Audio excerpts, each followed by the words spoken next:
وَلَوْ أَنَّ أَهْلَ الْقُرَىٰ آمَنُوا وَاتَّقَوْا لَفَتَحْنَا عَلَيْهِمْ بَرَكَاتٍ مِّنَ السَّمَاءِ وَالْأَرْضِ ولكن كذبوا فأخذناهم بما كانوا يكسبون۔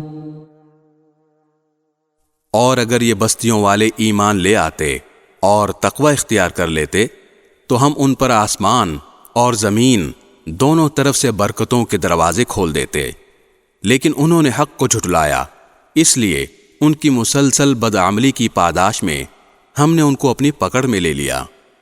أَفَأَمِنَ أَهْلُ الْقُرَىٰ أَن يَأْتِيَهُم بَأْسُنَا بَيَاتًا وَهُمْ نَائِمُونَ۔ اب بتاؤ کہ کیا دوسری بستیوں کے لوگ اس بات سے بالکل بے خوف ہو گئے ہیں کہ کسی رات ہمارا عذاب ان پر ایسے وقت آ پڑے جب وہ سوئے ہوئے ہوں؟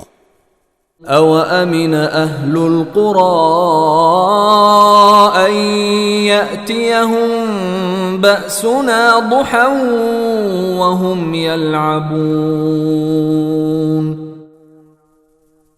اور کیا ان بستیوں کے لوگوں کو اس بات کا بھی کوئی ڈر نہیں ہے کہ ہمارا عذاب ان پر کبھی دن چڑھے آ جائے جب وہ کھیل کود میں لگے ہوئے ہوں؟